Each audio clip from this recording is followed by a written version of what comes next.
So you know how on some social media and on the cloud and even your friends and family will remind you of things that you did on this day 1 year ago, or on this day 2 years ago, or 5 or 7 or 10 or 12, and they're not really a memory to you. It's just an image or just something that's on the periphery.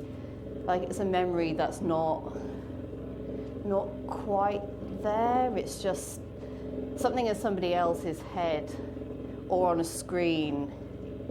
I always felt a bit cheated by that.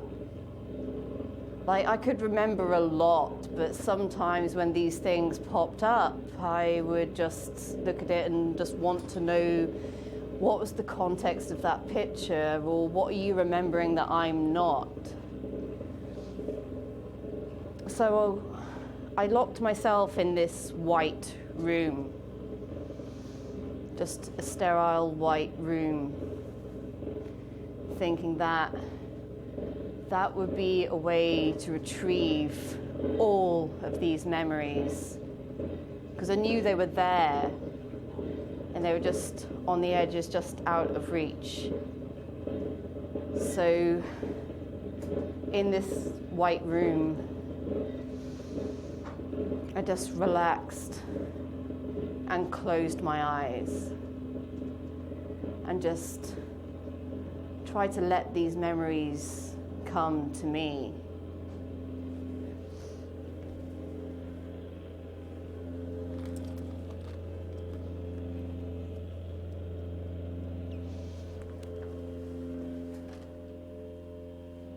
When I was about 5, I had this doll, this baby doll that I named Christopher. And it was given to me because, well, I was a girl and I was expected to like baby dolls, and I didn't really know how to play with it, if I'm honest, but it was this baby doll with a soft body about the size of an actual baby with a hard plastic head. And its eyes blinked and its mouth was open. And I still had no idea how to play with it. I was much more outdoorsy. So this memory was 5-year-old me one day playing with Christopher, or trying to, but being distracted by the garden and wanting to go outside instead. And when I went outside, I saw this huge to 5-year-old me, green caterpillar. And that was much more interesting to me than dolls. So I played with this caterpillar for a bit, and I got a jar, and I let it crawl inside the jar. And I had a new pet, as far as I was concerned. I had this caterpillar in a jar and Christopher. So I thought, well, why not combine the two somehow? So I laid Christopher on my bed and opened the jar. And the caterpillar was probably confused. It crawled its way up the side of the jar, and I let it crawl into Christopher's open mouth. And I watched it. I definitely watched it slowly crawl into the baby doll's mouth. And after a few moments, probably wasn't that long, but the caterpillar had definitely gone in. I thought, it's probably a bit mean on the caterpillar. I should get it out somehow. So I pulled off Christopher's head, and it came off quite easily, but I had, doll's head in one hand, body in the other. Bright green caterpillar, right? Wouldn't be that hard to miss. But there wasn't a caterpillar. It had gone. And I looked on my bed. I looked in Christopher's soft body. I looked all around this hollow head of his. And there was no caterpillar. I really, to this day, have no idea what happened to that caterpillar. I think I put the head back on the doll, but I can't be sure. Didn't really care for it anyway.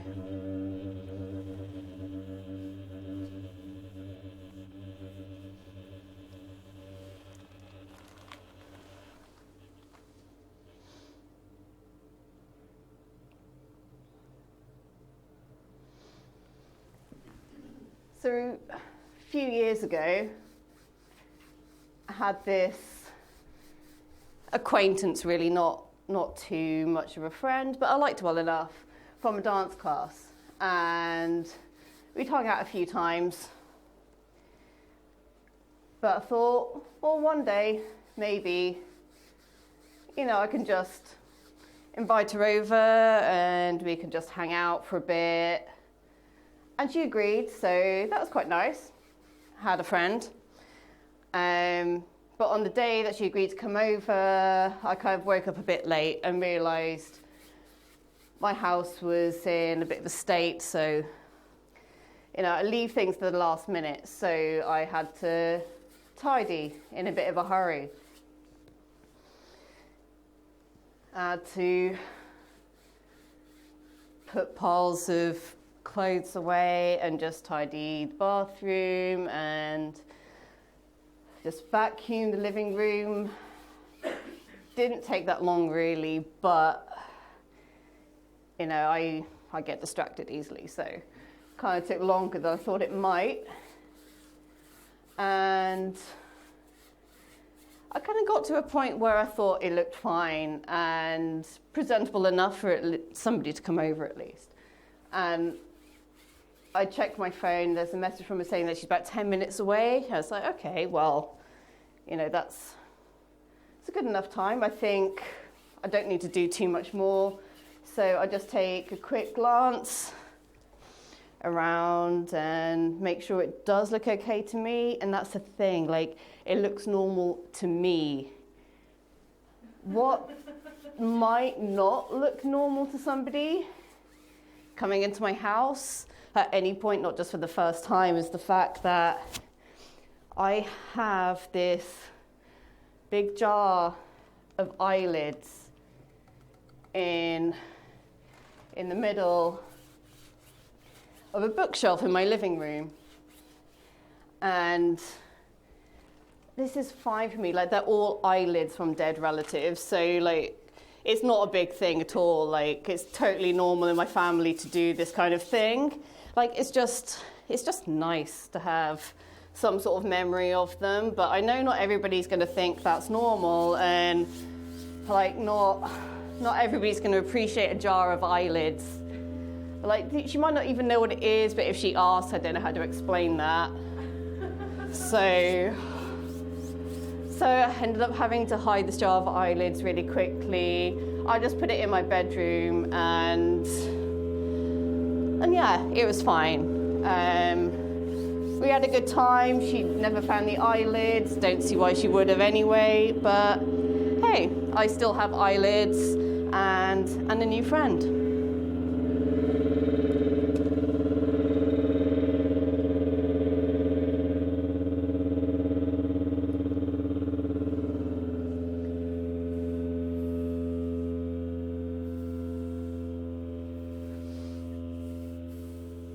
So when I was in primary school,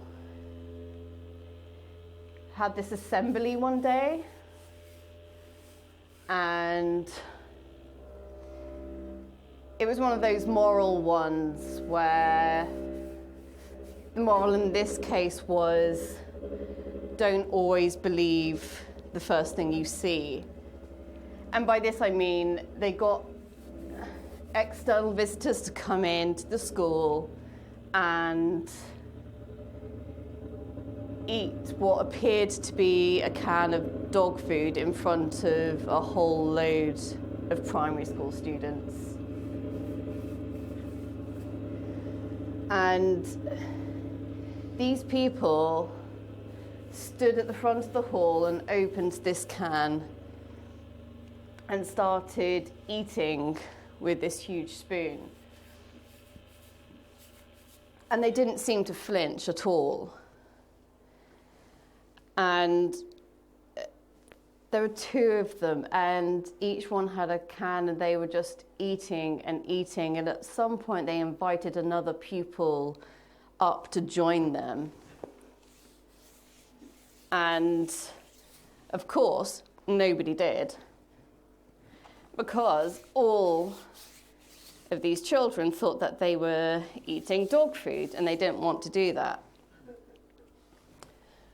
But finally, one student decided that he would get up. So he went to the front of the assembly,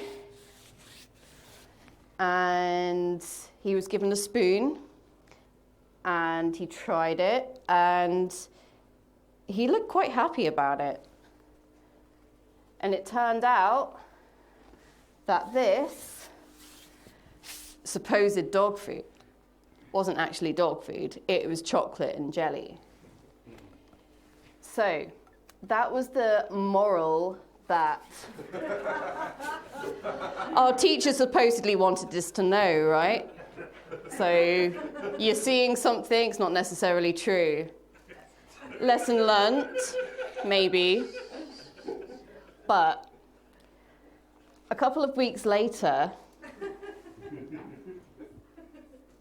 my form tutor decided to do her own version of this.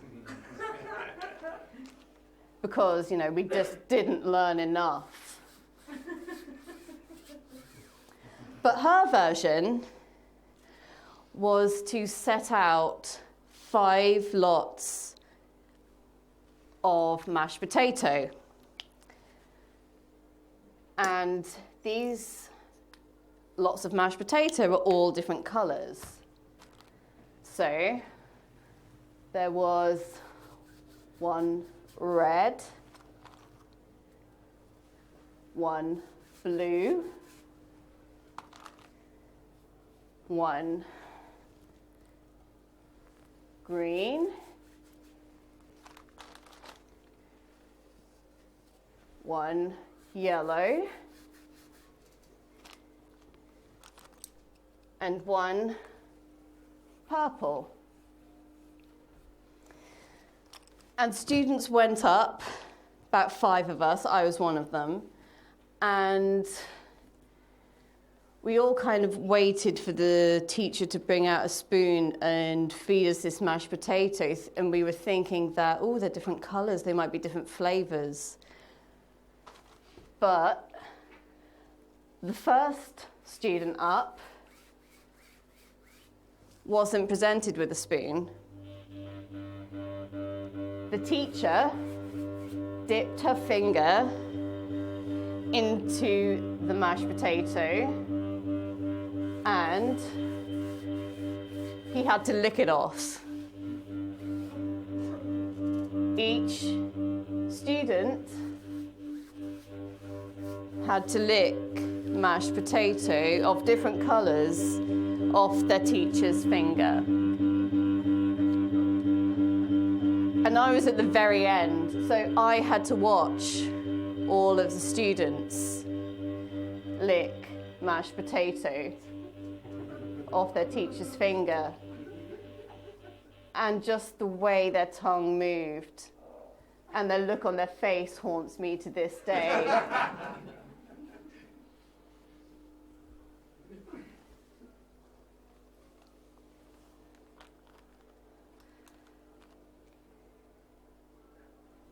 When I was about 16,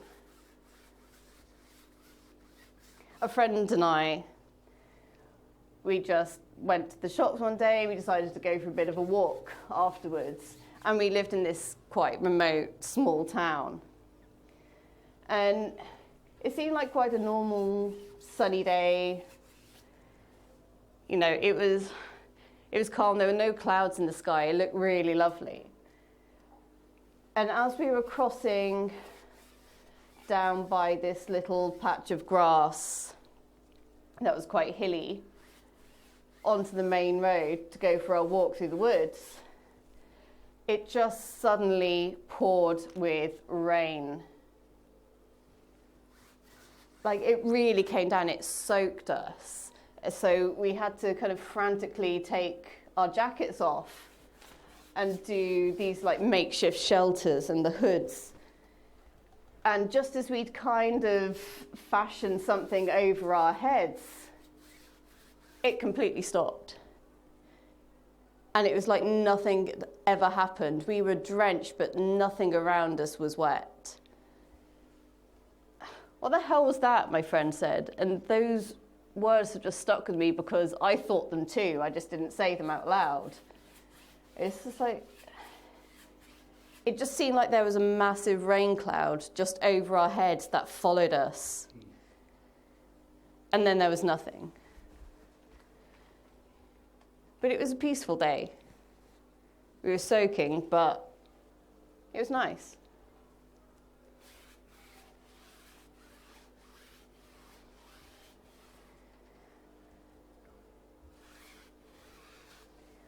One time I had the day off college, and my mum had asked me to meet her for lunch from her work.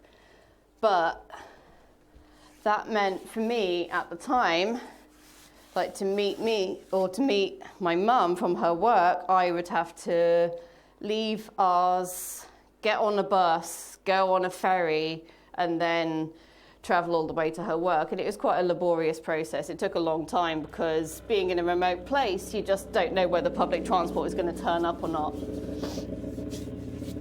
And indeed, in this case, it was very delayed.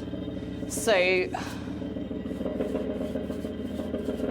I was on the bus, on the ferry, and I just knew I was going to be late. But I couldn't really get hold of my mum to tell her that I was going to be late, and I really didn't know whether I was going to leave her waiting or not. But as the bus pulled in to where I needed to meet her, I realised I was just about on time. Like, she might have been waiting, but you know, as I was running up the road thinking that I was going to be late, I saw somebody waiting outside her building. Somebody with long black hair, as I had then, and wearing a long black skirt, and exactly what I was wearing. And I thought, oh, thank God. No, I'm not late. I'm already there. It's fine. And then I realised, no, that can't be it. I'm not there in two places at once. But I wasn't late.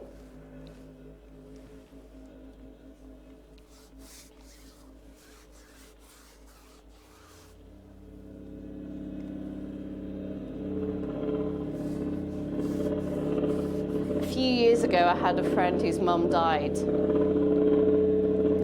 And I went along to the funeral. I didn't know the family, not the extended family, well enough, but I wanted to support my friend. And they thought they knew everybody there, and we were sitting at the front. And I was introduced to the immediate members of the family.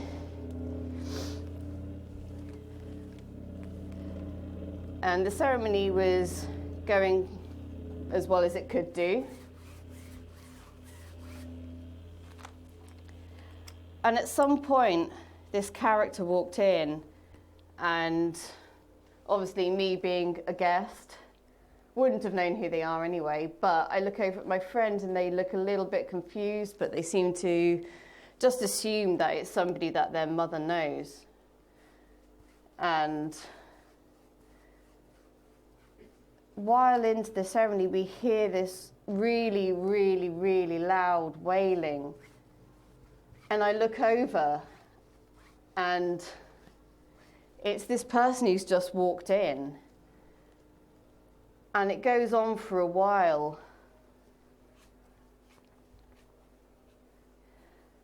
And after a few minutes, they run up to the front and fling themselves onto the casket and just wail and beat their fists against the casket and scream and cry, and then they just leave.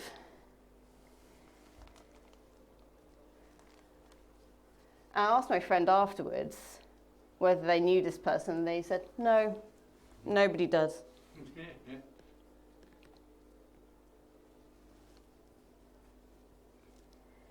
One of my biggest regrets in life is being in Prague at a tram station and seeing this bin full of VHS tapes and not taking a single one.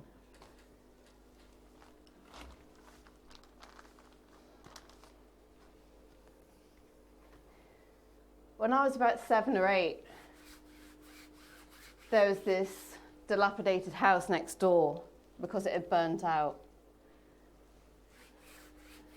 And I always liked to pretend that I would go and see ghosts. So I would crawl up onto this tree stump and look over the fence, thinking that one day I'd see all these supernatural beings, and I'd kind of romanticized what it would be like to see all these ghosts of this house that burnt down. And I did this for weeks, and I didn't see anything. But one day, when I crawled up onto this tree stump and I peered over,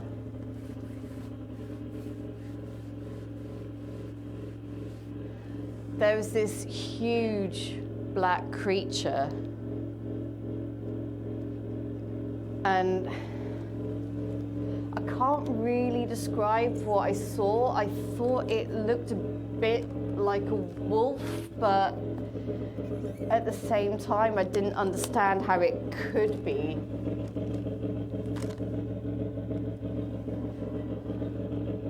At one point, its eyes seemed to glow blue, and then they turned to a deep shade of red. But whatever it is, it had a really sinister feel. And then it just vanished, and I tried to explain what I saw to my parents, and they just said that it was a fox with mange, but it wasn't a fox with mange. And I still think to this day, what was that?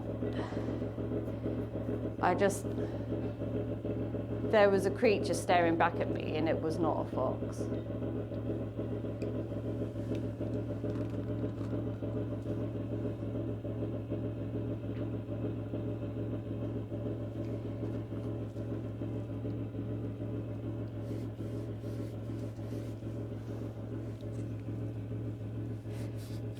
A few years back, I use the term loosely. I tried to make my own cereal in the mornings. I'd had friends who'd made their own rolled oats and things, and it sounded nice to me, but I don't really have that skill, but I tried to teach it to myself. So one day I got up and I tried to make my own cereal. So I grabbed a few old cups out of my cupboard and I smashed them up into fine, fine porcelain pieces and put them in a bowl. Made some coffee and poured the coffee over the broken china pieces. And that was my cereal. It's a highly recommended recipe. It's very tasty. Doesn't sound like it, but broken china, highly recommended.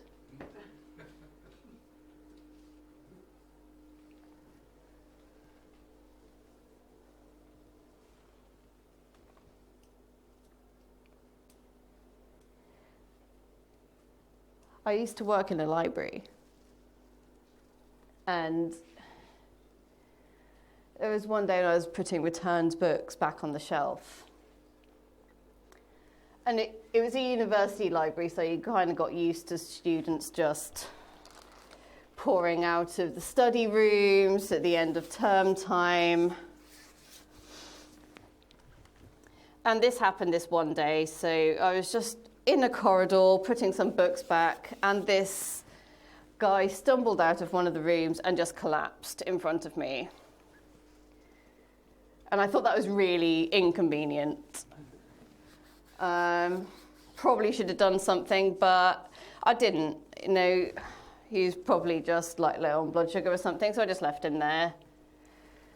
And carried on, shelving all the books. And then another student came out of the same room. She just looked at this guy on the floor, and then she looked at me as if to say, like, there is a guy on the floor. I was just like, yes, I know. Apparently I have to go and do something now. So aside and put the rest of the books down. And I went to go and find my supervisor and just said, hey, there's a guy who's fainted on the floor. Yeah, when we got back, there was a crowd around him, not really doing much, but my supervisor just started to, clear the crowd a bit and start to see if this person was okay. And I carried on shelving my books because that was what I was supposed to do.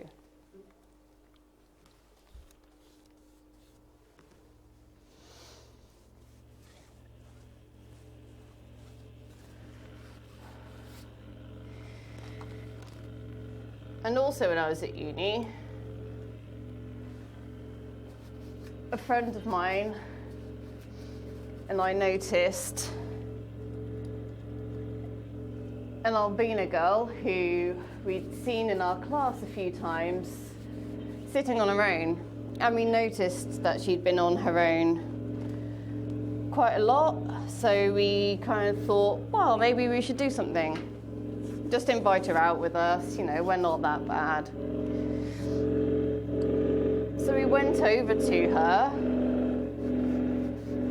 and she was on one of the computers, and she just seemed to be in her own little world. So we felt a little bit bad about interrupting her at first, but we started some general conversation. And eventually we thought, yeah, this is the right time. Let's just ask her to lunch with us. And it wasn't quite what we'd expected, really. She just kind of turned to us and gave us this deadpan look and said, no.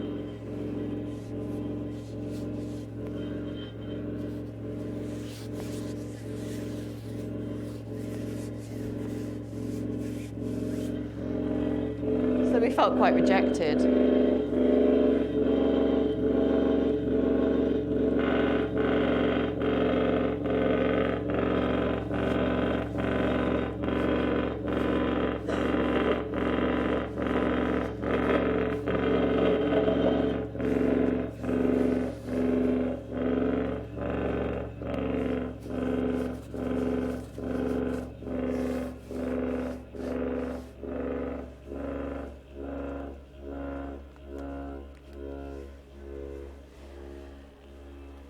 And at some point I felt really peaceful and satisfied that all these memories that I hadn't been reminded of, that were actually mine, had come back. And my eyes started to flutter open. And I sat up in what was this white room. And I look around, and the room was suddenly filled with colour, which were my memories.